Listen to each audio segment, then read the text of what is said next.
tablik by definitif secara etimologi, secara bahasa artinya menyampaikan.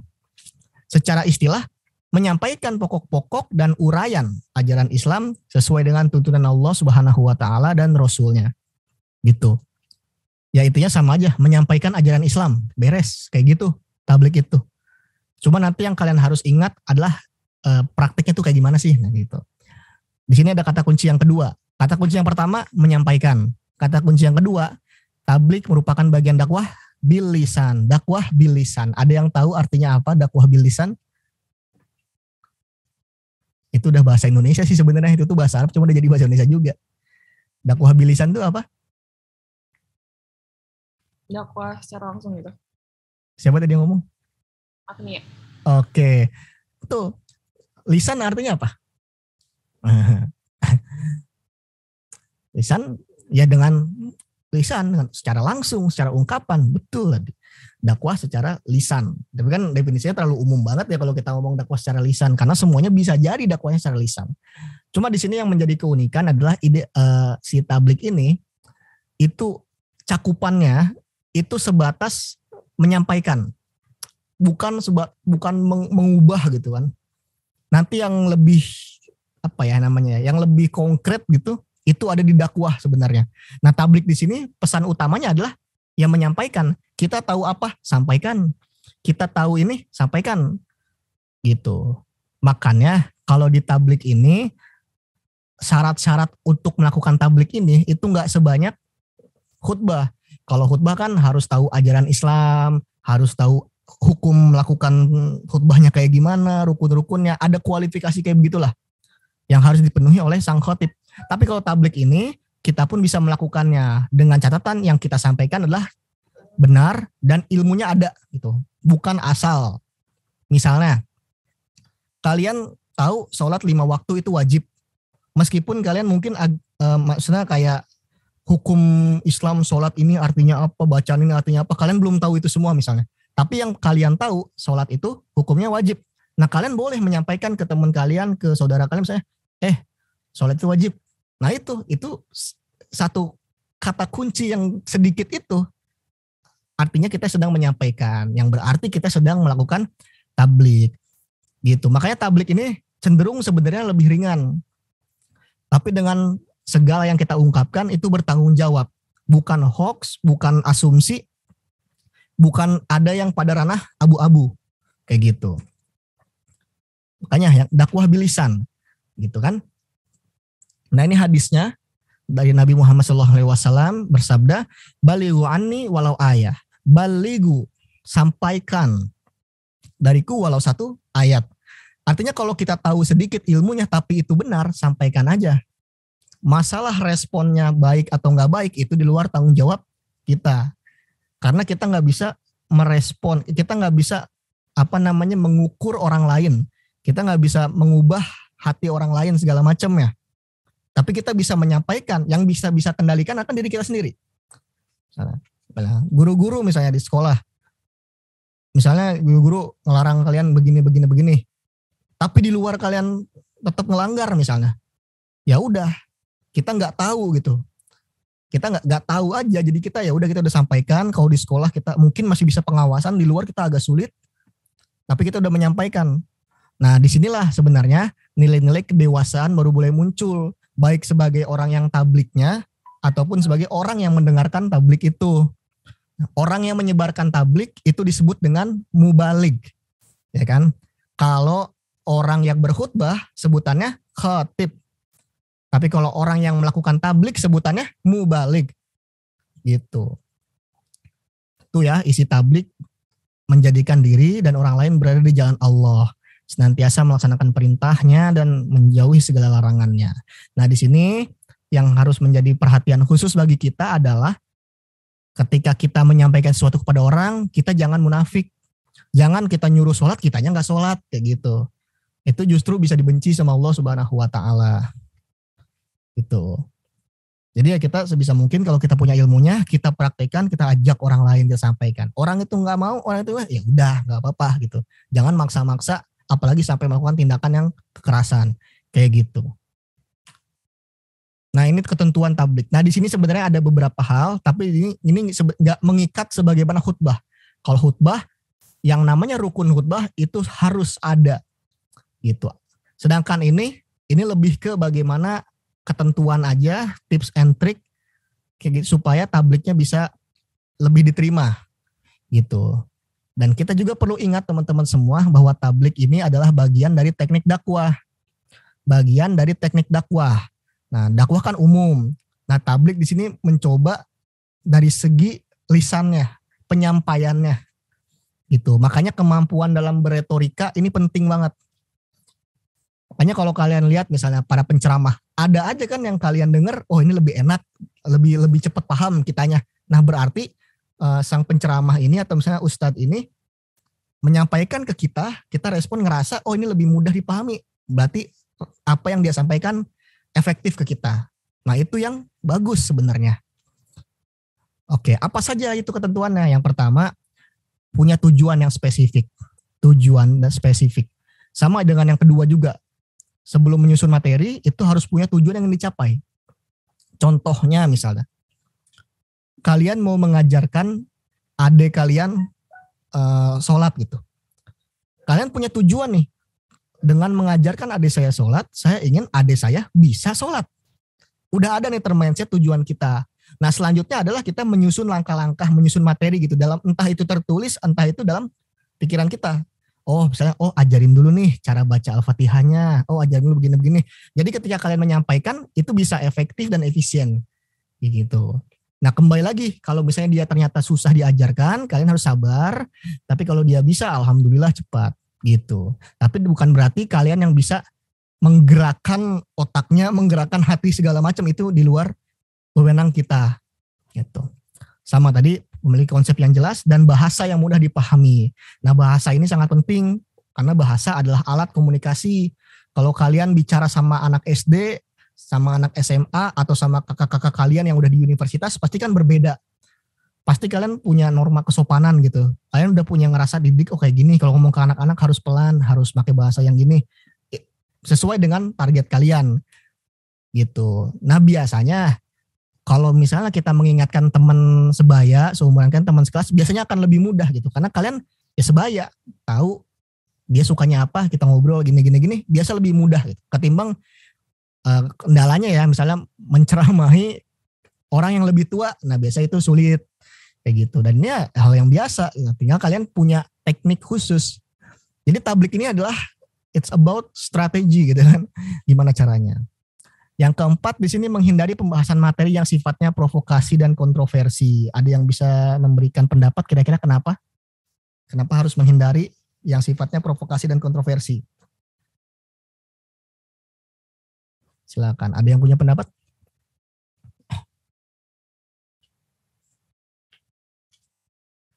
Oke, gimana? Kenapa dalam tablik kita harus menghindari pembahasan materi yang ada provokasi dan kontroversi? Apa sih gitu? Kenapa? Ini masuk dalam ini ya ketentuan ya. Silahkan, gak usah takut. It's okay.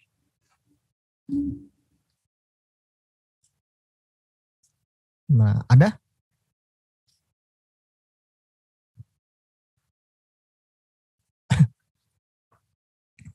Oke, nggak ada, kita skip dulu.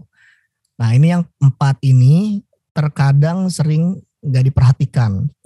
Bahkan sama misalnya pengajar-pengajar yang memang udah lama berkecimpung gitu. Biasanya contohnya misalnya ketika semakin tinggi pendidikan seseorang, dia kan pasti punya standar tinggi yang kuat gitu. Kalau kita ngobrol misalnya ada seorang dokter ngobrol sama dokter yang lain, itu kan gampang connect. Karena mereka punya pengalaman, mungkin punya keilmuan juga yang mirip-mirip gitu.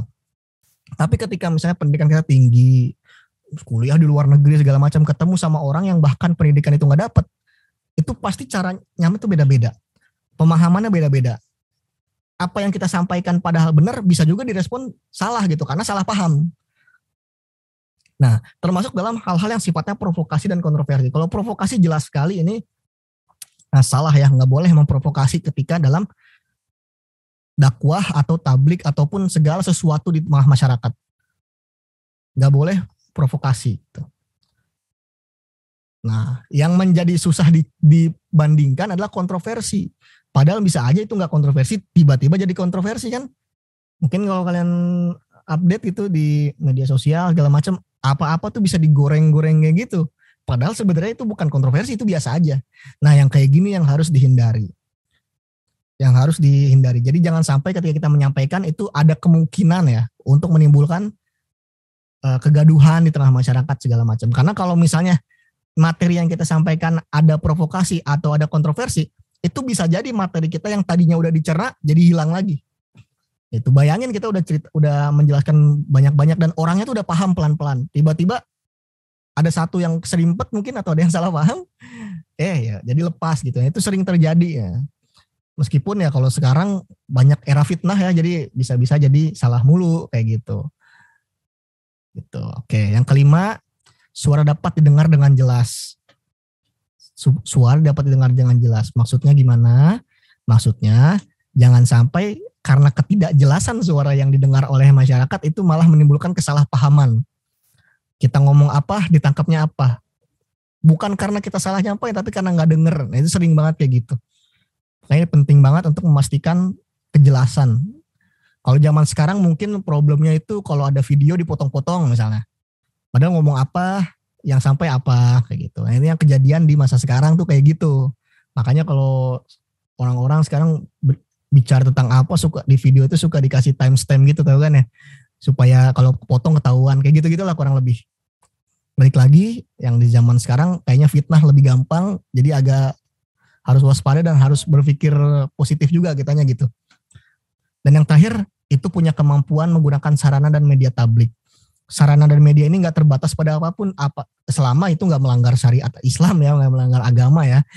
Misalnya nih, anggaplah ketika ini saya menyampaikan ini, saya sedang tablik kepada kalian semua gitu. Saya menggunakan sarana atau media apa ya, media PowerPoint ini gitu, supaya materi yang disampaikan mungkin kalian bisa baca, bisa lebih jelas. Nah, ini adalah bagian dari sarana atau media. Ada juga mungkin kalau ini medianya papan tulis atau medianya flowchart, gambar segala macam, itu tergantung siapa targetnya. Balik lagi, semua ini adalah tentang strategi, kayak gitu ya. Nah, kalau tahapan tablik, nah ini tahapan juga sama, sebenarnya tidak terlalu mengikat, tapi di sini saya mencoba membaginya ke dalam 3 ya, pembuka, isi, dan penutup. Materi pembuka, ya itu isinya salam, hamdalah, atau sholawat, dan sebaiknya juga mengutip ayat atau hadis supaya ada referensinya gitu. Biar jelas. Itu ada di buku kalian penjelasannya. Tapi sebenarnya ini satu persatu ini gak mengikat, cuma ini lebih ke adab dan etika. Sehingga apa yang kita sampaikan bisa diterima. Yang kedua itu materi pokok. Nah, ini materinya yang disampaikan. Disampaikan dengan konsep, dengan sistematis, dengan strategi yang sudah direncanakan sesuai dengan siapa audiensnya dan siapa yang menyampaikannya. Itu perlu kesopanan, perlu banget. Kayak gitu. Siapapun kepada siapapun ya kalau masalah kesopanan gitu. Dan yang terakhir ya penutup. Penutup ini bisa berupa penegasan ulang atau kesimpulan dari materinya apa. Dan 2, sebelum ditutup ada etikanya adalah memohon maaf apabila melakukan kesalahan baik sengaja maupun tidak sengaja. Nah, hal-hal ini diperintahkan supaya lebih berhati-hati gitu. Siapa tahu dalam penyampaian ada salah ucap segala macam. Nah, baik, mohon maaf gitu kan. Yang terakhir ditutup dengan salam dan doa. Nah, doa juga di sini bervariasi. Bisa doa kafaratul majelis cukup, bisa juga ya udah salam gitu. Beres. Ini gampang kalau tablik ini sebenarnya. Ya nanti buat yang laki-laki kan video praktiknya nanti ya, itu nanti bukan sekarang. Kemungkinan setelah PTS. Itu membuat video simulasi khutbah. Kalau yang perempuan membuat video simulasi tablik.